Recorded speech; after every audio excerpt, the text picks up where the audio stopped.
what the world is getting people to think about and get us overly focused on is accumulation. Okay?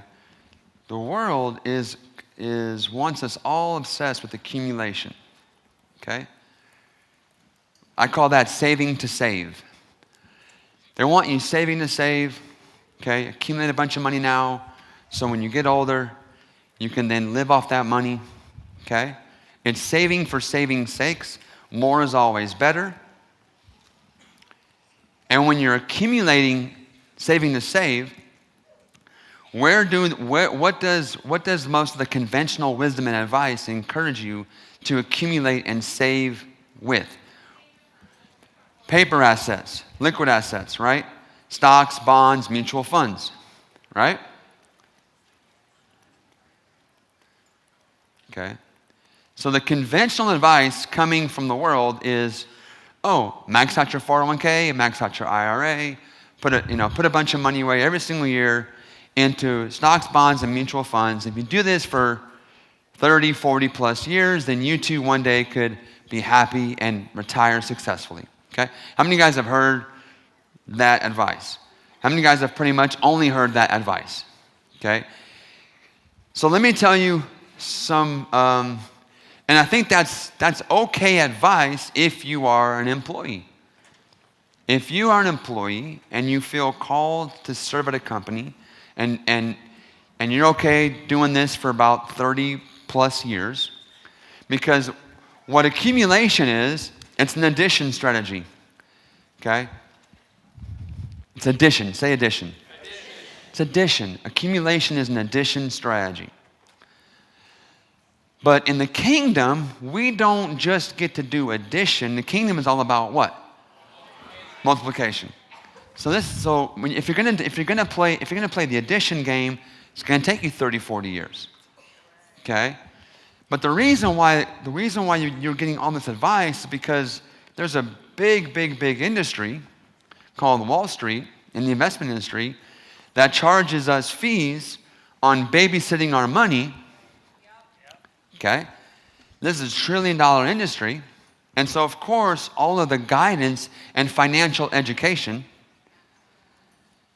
which is actually financial marketing, not education, is guiding us to just have us send them all their money, put our blind faith and trust and hope in them, while they charge us fees that most people have no idea how much they are. Okay? And basically be at the whim and mercy of whatever the market's going to do anyways. Okay? So accumulation, saving to save, is a predominant message. Doing it in risk-based accounts that have high fees, and this is what the world is offering as the best strategy. Let me tell you why this is not super kingdom. Okay? First of all, in the kingdom, we don't save to save. It's very risky saving to save, because if you save to save and you accumulate, what can end up happening is you can end up putting your trust and security in that nest egg. And the Bible warns about these things. Okay? So, well, Pedro, should I not save? No, of course you should save.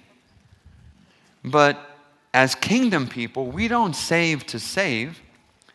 Okay? As kingdom people, we don't save to save. I want to encourage you that we should be saving to sow. I don't save just to save and accumulate.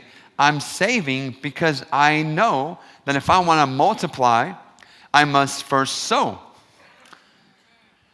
The seed in your hand doesn't get multiplied.